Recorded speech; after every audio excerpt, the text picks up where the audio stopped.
آپ نے 30 سال پہلے جو ہے یہ آپ نے قیدیوں کے لیے جو 40 سال ہو گئے اب تو، 40 سال ہو گئے، 40 سال سے زیادہ ہو گئے، 77 سے چلے 40 سال 50 سال ہو گئے ہیں ایسے کہہ لیں. تو آج تک کچھ فگر ہے آپ کے پاس کہ کتنے بے گناہ قیدیوں کو آپ کی وجہ سے ان کے کیسز سالو ہوئے اور وہ باہر آ گئے؟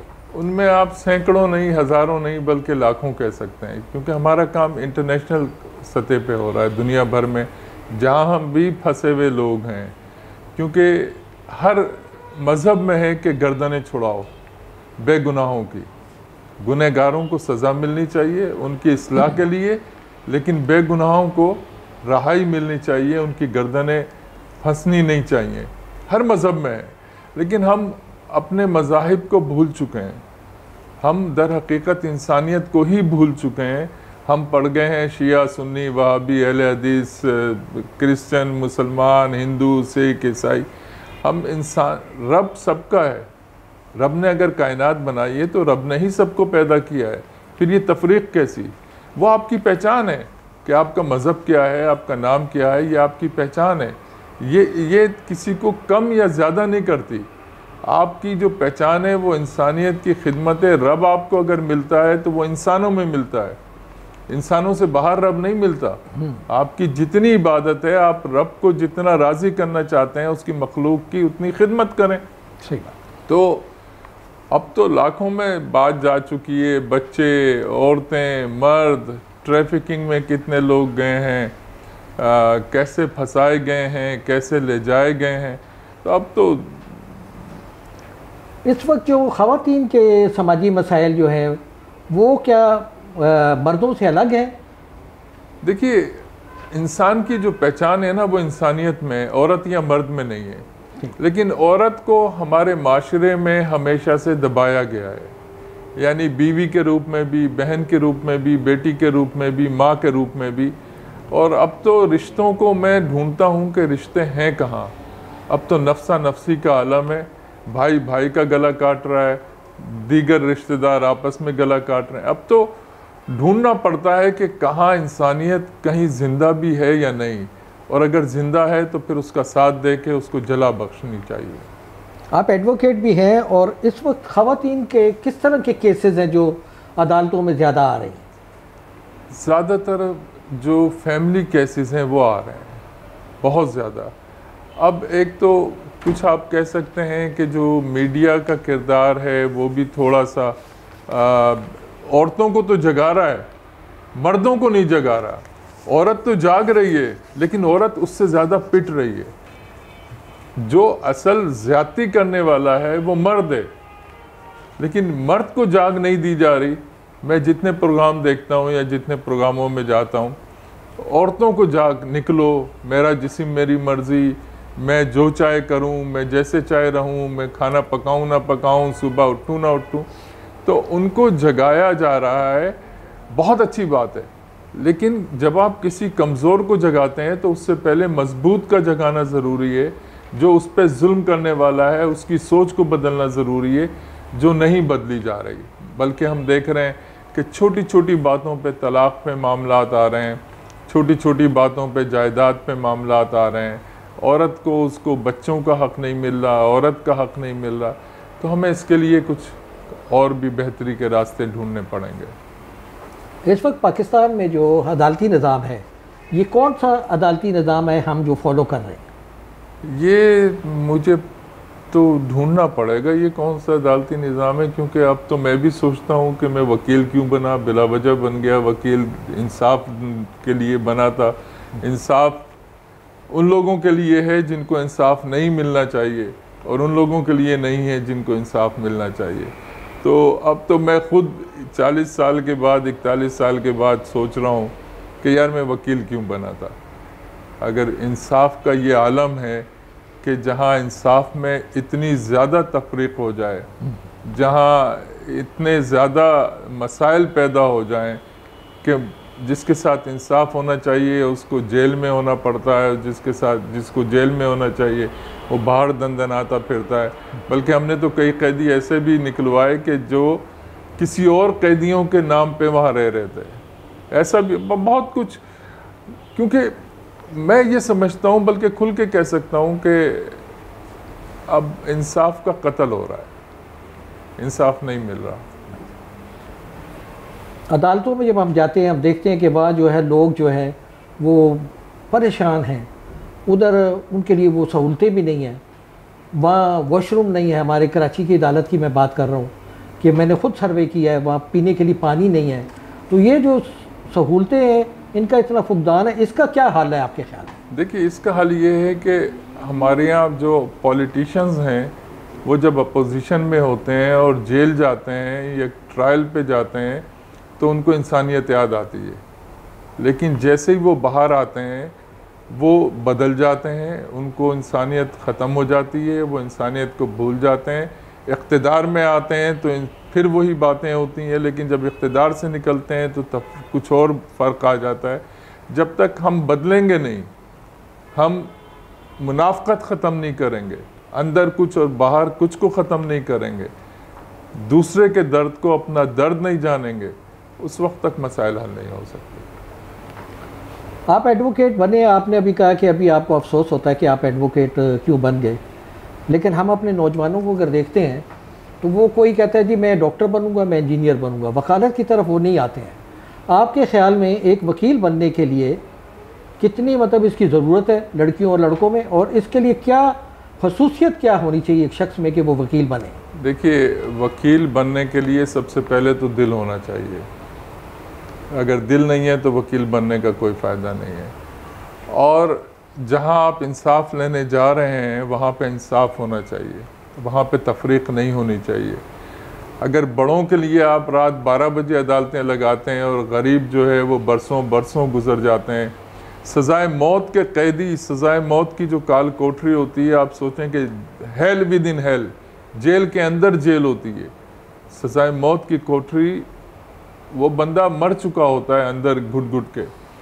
20-20 سال سے لوگ پڑے ہوئے ہیں، 20-20 سال سے لوگ پڑے ہوئے ہیں جو سزائے موت کی کوٹری میں، جنہیں سزائے موت سنائی گئی ہے اور ان کی اپیلیں پینڈنگ ہیں۔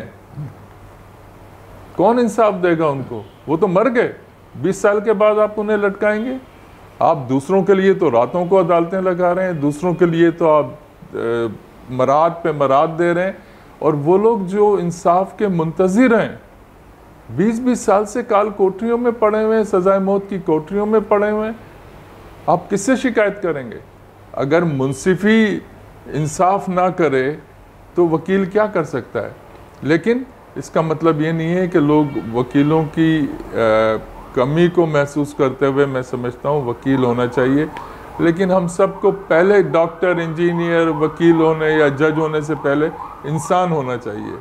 اب میں انسانوں کو ڈھونڈتا ہوں اور انسانوں میں بڑی مشکل سے کسی کو انسان پاتا ہوں۔ آپ جیلوں میں جاتے ہیں، آپ نے جیلوں میں بہت کام کیا ہے، وہاں کوئی کھانے پینے کا جو کوڈ ہے کوئی ایسا کہ کیا ان کو کیا دینا ہے، ان کی کیا رائٹس بنتے ہیں؟ ان کے 7 دن کا کھانا الگ الگ ہے، اور ظاہر ہے کہ دیکھیے جیل ہے، جیل کو ہم جنت تو نہیں بنا سکتے، وہ تو سزا کی جگہ ہے، لیکن انسان کو اس کی انسانیت کے ریفرنس سے جو مراعات ملنی چاہیے قانون کے مطابق وہ ان کو نہیں ملتی۔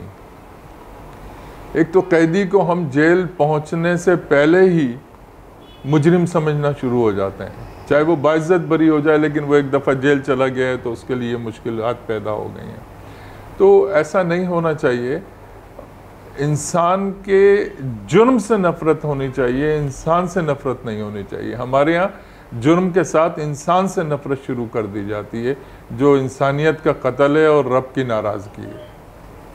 آپ کے خیال میں اس وقت جو پاکستان کے جو موجودہ سیاسی صورتحال ہے، اس کی ذمہ داری کس پہ آتی ہے؟ یہ جو مہنگائی ہے، لوگ پریشان ہیں، اس کی ذمہ داری ہم سب پہ آتی ہے۔ ہم اس طرح سے بانٹ دیے گئے ہیں، سندھی، پنجابی، پٹھان، بلوچ، سرائی کے مختلف ٹکڑوں میں بانٹ دیے گئے ہیں۔ اس سے نکلتے ہیں تو ہندو، مسلم، سکھ، عیسائی، یہودی، ہم اس میں بانٹ دیے گئے ہیں۔ تو جب تک ہم انسان بن کے اور ایک قوم بن کے نہیں سوچیں گے، ہم ایک قوم کہاں رہے ہیں؟ آپ کراچی میں سنیے تقریریں، آپ حیدرآباد، سکھر، سندھ میں جا کے سنیے تقریریں، لاڑکانہ میں سنیے، پنجاب میں سنیے، بلوچستان اور کے پی کے میں سنیے، تو ایسا لگتا ہے کہ ہم ایک قوم رہے نہیں ہیں، ہم ایک مجمع بن چکے ہیں، اور مجمع سے جب تک ہم نکل کے قوم نہیں بنیں گے، ملک کے لیے کون سوچ رہا ہے؟ مجھے چلیے بتائیے، کسی ایک کا نام لیجئے، کوئی ایک بتائیے جو ملک کے لیے سوچ رہا ہے۔ اور جب آپ ملک کے لیے نہیں سوچ رہے ہیں، ملک میں بسنے والوں کے لیے کیا سوچیں گے؟ تو یہ جو حالات جا رہے ہیں اس وقت، اللہ تبارک و تعالیٰ خیر کرے پروردگار، مجھے اچھے نہیں لگ رہے اپنی ملک کے لیے اور اپنی قوم کے لیے، اور دعا گو ہوں کہ اللہ پاک ان حالات سے اس ملک کو اور اس قوم کو نکالے اور انسانیت پہ اپنا فضل کرم کرے۔ آپ نوجوانوں کے لیے جو کہ ابھی اس وقت ایجوکیشن میں ہیں، ابھی انٹرمیڈیٹ لیول پہ ہیں، ان کے لیے کیا آپ کہنا چاہیں گے کہ وہ وکالت میں آئیں اور کس طرح کی اس پیشے کی وہ خدمت کر سکتے ہیں لوگوں کی؟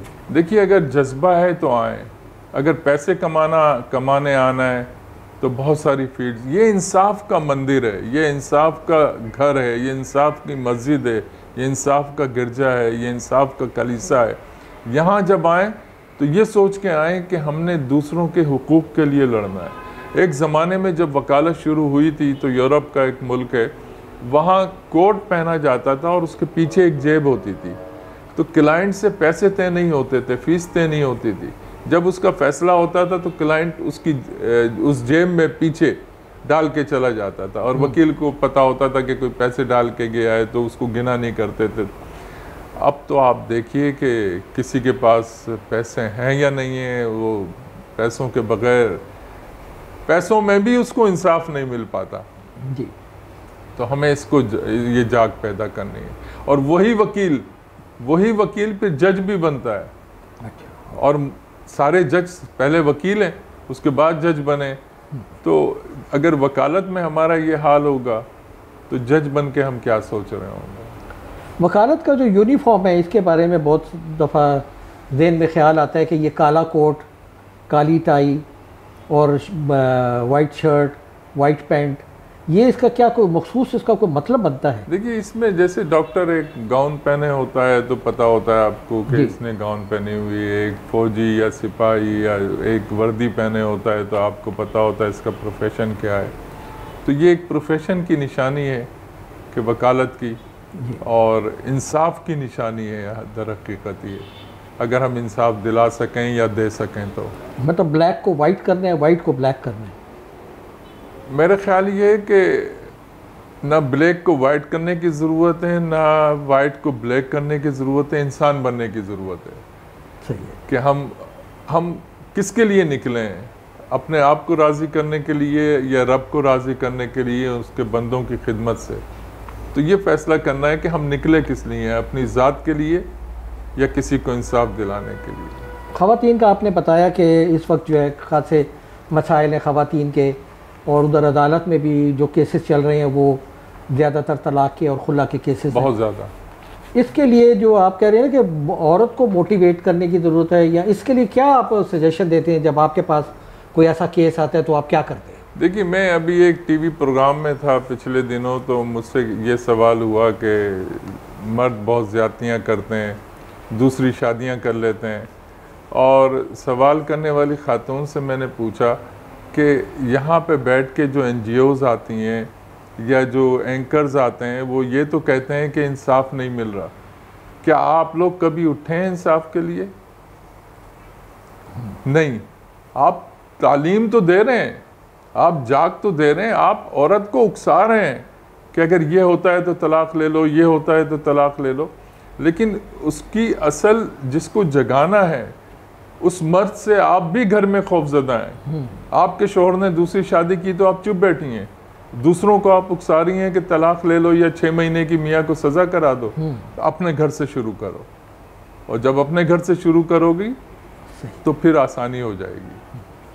اور کوئی آپ پیغام دینا چاہیں اس وقت لوگوں کو؟ یہ جو مہنگائی کے حالات ہیں اس میں لوگ کیسے صبر کریں یا کیا کریں، کس طرح؟ میں نے تو جب سے ہوش سنبھالا ہے میں یہی سنتا آ رہا ہوں کہ مہنگائی مہنگائی مہنگائی، اور مہنگائی بڑھتی چلی جا رہی ہے۔ اس کے حل کی طرف حکومتی توجہ دے سکتی ہے۔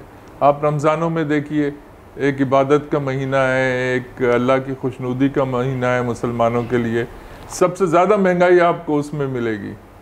ان دنوں آپ کو سب سے زیادہ مہنگائی ملے گی. تو حکومتوں جب تک حکومت انسانوں کی نہیں آئے گی, سوری ٹو سے, میں نے اب تک پاکستان میں حکومت انسانوں کی شاذ و نادر ہی دیکھی ہے, کیونکہ وہ انسان ہوتے ہی نہیں. جیسے ہی ان کو عہدہ ملتا ہے وہ انسانیت سے نکل کے عجیب جانور بن جاتے ہیں, سوری ٹو سے. جب تک وہ اپنے گھر کے مطابق دوسرے کے گھر کا نہیں سوچیں گے, میں تو عیاشی کر رہا ہوں, میں تو مزے کر رہا ہوں, لیکن میرے پڑوس میں اگر کوئی بھوکا سو رہا ہے تو رب کو میں جواب دے ہوں. رب کو آپ نمازوں سے نہیں پائیں گے. حج, روزہ, یہ سب چیزیں فرائض ہیں, یہ آپ کا فرض ہے. آپ کو رب اگر ملے گا تو اس کے بندوں کی خدمت سے ملے گا. جو صلہ ہے وہ بندوں سے رکھا گیا ہے کہ اگر آپ کے پڑوس میں کوئی بھوکا ہے, ہر مذہب میں, یہ کوئی ایک مذہب کی بات نہیں ہے, ہر مذہب میں اگر آپ کے پڑوس میں کوئی بھوکا ہے تو آپ سے روز قیامت حساب ہوگا. اگر کسی کے ساتھ زیادتی ہو رہی ہے تو روز قیامت حساب ہوگا. اللہ نے یہ کہا ہے کہ میں اپنے معاملات تو معاف کر سکتا ہوں, لیکن جو دنیا میں کر کے آئے ہو اس کا حساب دینا ہوگا. اس وقت باقاعدہ ہمارے ملک میں ایک بین المذاہب ہم آہنگی کی ایک وزارت بھی ہے جو ہماری وہ بڑا کام کر رہی ہے. اس کے بارے میں آپ کا کیا خیال ہے؟ کام اسٹیج تک ہوتا ہے یا بیانوں تک ہوتا ہے. کاش ایسا کام ہو جائے کہ ہم کہیں کہ یار اس ملک میں بسنے والا ہر شہری جو ہے وہ انسان ہے اور پاکستانی ہے. لیکن یہ صرف بیانوں کی, میں انسانی حقوق کا وزیر رہ چکا ہوں, وفاقی وزیر رہ چکا ہوں, اور انسانی حقوق کے لیے میں نے جیلوں کے دورے کرتا تھا, ذہنی امراض کے اسپتالوں کے دورے کرتا تھا, مختلف ایسی جگہوں پہ جاتا تھا جہاں پہ زیادتیاں ہوتی ہیں. تو مجھے ایک قیدی مل گیا. میں آپ کو سناتا ہوں کہ کیا ہم آہنگی ہے ہمارے ملک میں. مجھے ایک قیدی مل گیا جو سزائے موت کی کوٹری میں 38 ایئرز سے تھا, 38 سالوں سے. اور جب اس کو سزائے موت سنائی گئی تھی تو اس وقت 14 سال عمر قید ہوتی تھی. چھٹیاں ملتی تھیں, جو معافیاں ملتی تھیں, ان کو ملا کے وہ 9 سے 10 سالوں میں جیل سے باہر آ جاتا تھا. اس نے 38 سال زندگی کے جو ایک سزائے موت کی کوٹری کے اندر گزارے. اس کا جرم کیا تھا یہ شاید اس کو بھی نہیں پتا. تو میں نے دیکھا تو میں نے کہا کہ یہ کیسے. تو پتہ چلا کہ بھائی اس کی فیملی کا بھی نہیں پتا ہے, اس کا تعلق انڈیا سے ہے, اس کی فیملی کا بھی نہیں معلوم ہے کہ اس کی فیملی زندہ ہے نہیں ہے, نہ فیملی کو یہ پتا ہے کہ یہ زندہ ہے یا نہیں ہے. تو ہم نے اس کی فیملی ڈھونڈی. فیملی ڈھونڈنے کے بعد ہم نے اس کی رہائی کی کوششیں کی, اور جب ہم نے اس کو رہا کرا کے اس کی فیملی سے ملوایا تو میں غدار ہو چکا تھا, میں کافر ہو چکا تھا, میرے فتوے جاری ہو چکے تھے. تو میں نے کہا یار میں انسانی حقوق کا وزیر تھا, ریلوے کا وزیر نہیں تھا. انسانی حقوق کا وزیر تھا, اور مجھے مذہب کا نہیں پتا, مجھے اس کے شریعت کا نہیں پتا. مجھے یہ پتا ہے کہ ایک انسان جو ہے وہ زیادتی ہوئی ہے اس کے ساتھ, اتنے 3 تو عمر قیدیں اس نے کاٹ لیں, اور وہ آج بھی اسی حال میں. تو میں نے کہا کہ مجھے گھر والوں نے کہا کہ کہہ دو غلطی ہو گئی یا کچھ. میں نے کہا نہیں, اگر مجھ جیسا شخص ڈر جائے گا تو پھر مجھے انسانی حقوق کا وزیر رہنے کا کوئی حق نہیں پہنچتا. میں نے وزارت کو کہا کہ میں نے لات مار دوں گا, لیکن میں انصاف کو اس سے پیچھے نہیں ہٹ سکتا. تو ہمیں مذہبی ہم آہنگی, مجھے لگتا ہے کہ وہ چونکہ نان مسلم تھا اور غیر پاکستانی تھا تو اس کو اس کی زیادہ سزا ملی. تو ہم آہنگی جو ہے وہ ہمارے یہاں کتابوں میں نے پڑھی ہے, اسٹیج پہ سنی ہے, ہاتھ میں ہاتھ ڈال کے بھی بیٹھتے ہیں, کہنا یار ساتھ کھانا تو کھا لو کم از کم بیٹھ کے. میں جیل وزٹ پہ تھا, ایک لاہور کی جیل وزٹ کر رہا تھا جب میں منسٹر تھا. تو مجھے کسی نے شکایت کی کہ صاحب آپ انسانی حقوق کے وزیر کیسے ہیں, ہمارے یہاں تو جیل میں ہمارے ساتھ جو طریقہ کار اپنایا جا رہا ہے, ہمارے قیدی ہمارے ساتھ بیٹھ کے کھانا نہیں کھاتے. میں نے کہا اتنی شکایت ہے؟ تو آج میں اپنے آپ کو بتاتا ہوں کہ قیدی کے ساتھ بیٹھ کے کھانے کا کیا مزہ ہے.